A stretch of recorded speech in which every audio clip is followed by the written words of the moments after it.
Chapter 22. But, but, I sputtered. Come to the teacher's lounge, Mrs. Mark said pleasantly. We can have a nice private chat. She flashed me a sick smile.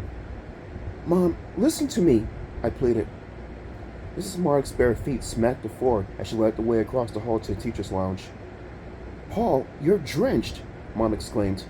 Why is your hair soaking wet? Well, I tried.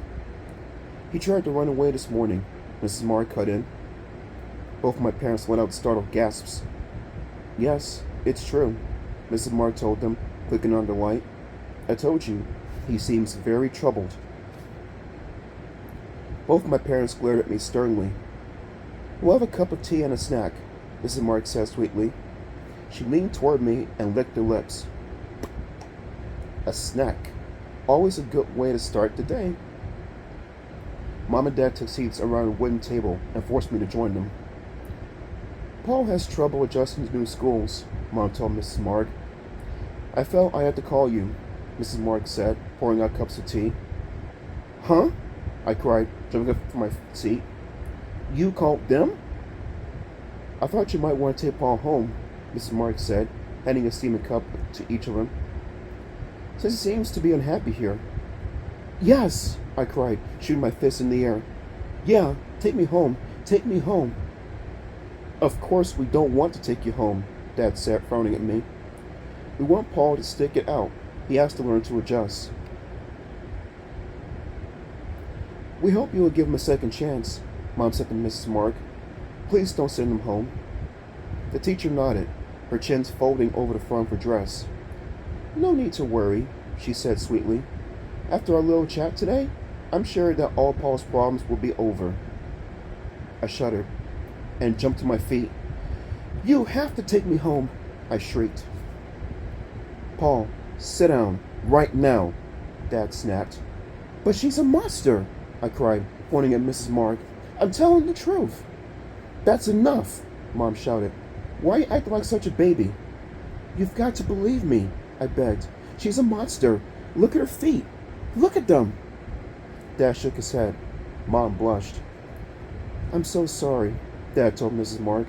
I apologize for Paul. I don't know what to say. Please, Mrs. Mark held up a doughy hand. No harm done.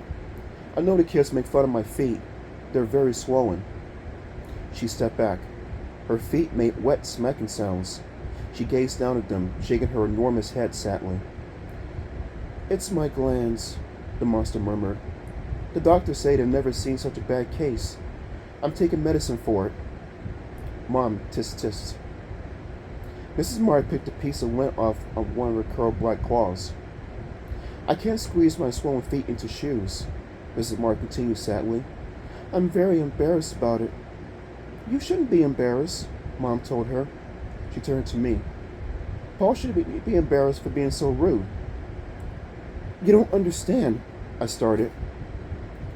But Dad motioned for me to sit down and shut up. I'm worried about Paul, Mrs. Mark said, sipping her tea noisily. Her fat tongue splashed around in the cup.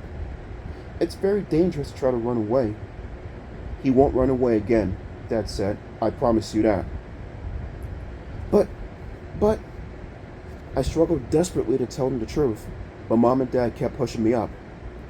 The woods are so dangerous, Mrs. Mark continued. If he tries to run away again, he could be lost. He could be lost forever. Oh, wow. Suddenly, it all came clear to me. Suddenly, I realized the real reason Mrs. Mark had called my parents to school. She was paving the way for me to disappear. She was going to eat me for dinner, and then she was going to tell my parents I ran away from school and disappeared in the woods. And then she would say, with tears in her big cow eyes, I warned you this could happen. I warned Paul not to run away. My parents chatted a little while longer with Mrs. Mark. Then the teacher slurped the rest of her tea and sat from the table.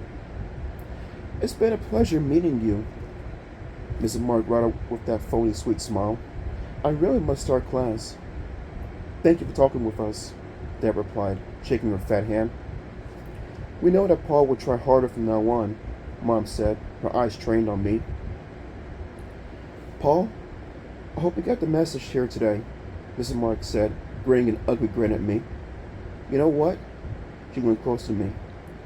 I'm going to let you perform first at the talent show tomorrow. You're having a talent show? Mom exclaimed. How wonderful! I wish we could stay for it.